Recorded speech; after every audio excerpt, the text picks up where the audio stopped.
Quá trình chuyển đổi số 4.0, doanh nghiệp đã làm thay đổi cơ bản cách thức quản lý của tổ chức. Trong đó, sự ra đời của văn phòng điện tử đã đánh dấu sự chuyển dịch từ mô hình quản trị truyền thống sang quản trị trực tuyến, áp dụng công nghệ hiện đại. Hầu hết các doanh nghiệp khi bắt đầu sẽ quan tâm và tìm hiểu về các nền tảng giải pháp công nghệ có sẵn. Các đơn vị cung cấp dịch vụ cũng bắt đầu mạnh mẽ hơn trong việc quảng bá giải pháp của mình. Tuy nhiên, nhiều doanh nghiệp lựa chọn phần mềm theo trào lưu, bị động trong quá trình tìm hiểu về nhu cầu của chính bản thân mình, dẫn tới có thể lãng phí chi phí, thời gian, nguồn lực mà không đem lại kết quả gì. Khi sử dụng không gian số làm việc trên Link, tùy thuộc vào mô hình cũng như đặc thù của mỗi doanh nghiệp, văn phòng điện tử có thể gồm nhiều thành phần khác nhau, được thiết kế trực tiếp bởi chính các nhân viên, phòng ban mà không cần biết đến lập trình, hoàn toàn không phụ thuộc vào bên thứ ba nào, thỏa sức sáng tạo giúp chủ động, sử dụng văn phòng điện tử, nhà quản lý có điều hành và quản lý công việc từ xa, mọi lúc mọi nơi, kết nối nhanh chóng với nhân viên, khách hàng hoặc bất cứ ai trong không gian làm việc số tập trung. Việc thực hiện được các công việc từ xa cũng mang tới cho cả nhân viên và ban lãnh đạo nhiều linh hoạt, giảm thiểu thời gian đợi chờ. Nhắn tin trao đổi công việc giữa hai người hoặc các nhóm, tổ chức đông người, dễ dàng tìm kiếm nội dung đã trao đổi mà không lo gián đoạn. Quản lý chi tiết danh sách bạn bè, đối tác, quản lý các hoạt động hội thoại, bảo mật mã hóa đầu cuối, mật khẩu phòng. Bên cạnh tính năng gọi thoại, bạn có thể sử dụng Link để gọi video, tổ chức các buổi meeting, đào tạo, seminar, trực tuyến một cách nhanh chóng và thuận tiện.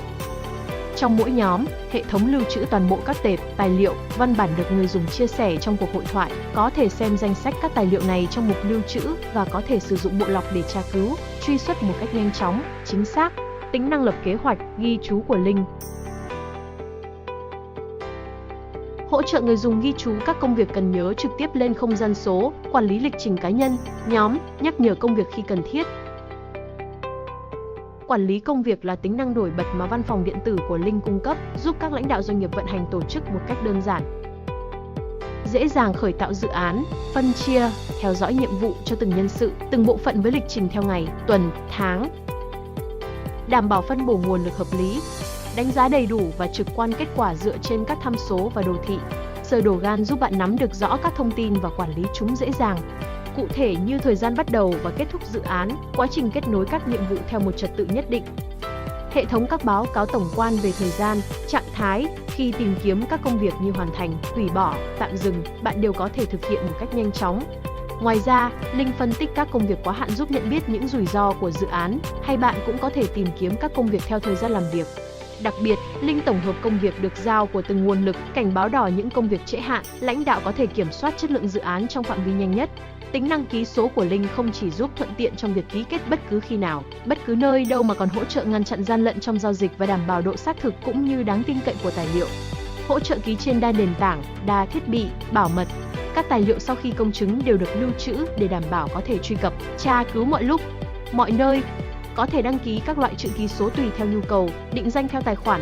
Chính người dùng là người thiết lập lên văn phòng điện tử, với tôn chỉ đưa người dùng làm chủ không gian làm việc số. Link cho phép người dùng tự tạo lập và thiết kế các quy trình, biểu mẫu phù hợp nhất với chuyên môn của mình. Người dùng không cần có kiến thức lập trình vẫn có thể xây dựng các hệ thống phù hợp với tổ chức, chủ động, linh hoạt thay đổi khi cần thiết. Một số biểu mẫu phổ biến của văn phòng điện tử được xây dựng trên Link Unify. Phải kể đến như hệ thống quản lý văn bản đến, văn bản đi, quản lý thu chi, quản lý đề xuất, tạm ứng, thanh toán, quản lý tài sản.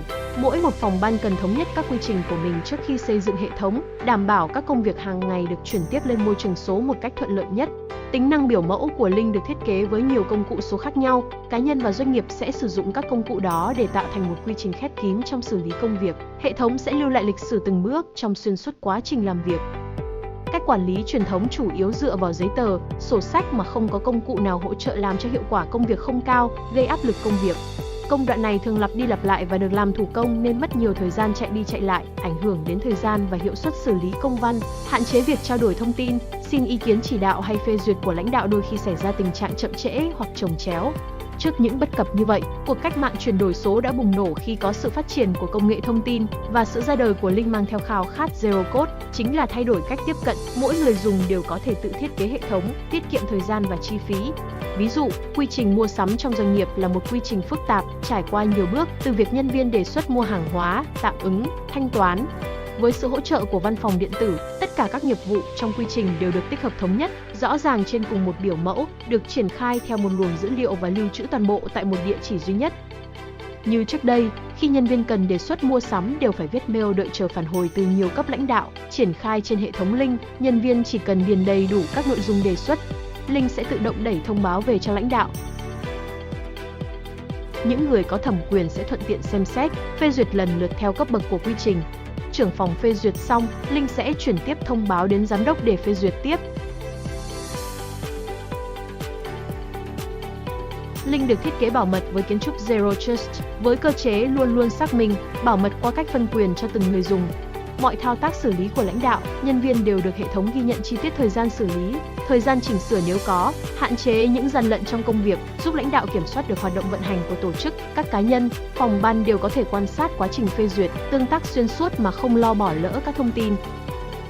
Mỗi một doanh nghiệp đều có thể tự xây dựng không gian số làm việc theo nhu cầu, văn hóa của doanh nghiệp trên Link. Một văn phòng điện tử do chính mình quyết định các tính năng, văn phòng điện tử từ các công việc chấm công, tính lương, quản lý văn bản, quản lý quy trình, quản lý tài sản và vô vàn những công việc khác đều có thể số hóa, không cần phải đi mua lẻ từng phần mềm, bạn hoàn toàn có thể xây dựng được tập trung trên Link. Với khả năng xử lý dữ liệu quy mô lớn, Link cung cấp nhiều dịch vụ khác nhau, khách hàng có thể lựa chọn xây dựng theo mô hình cloud hoặc on-premise.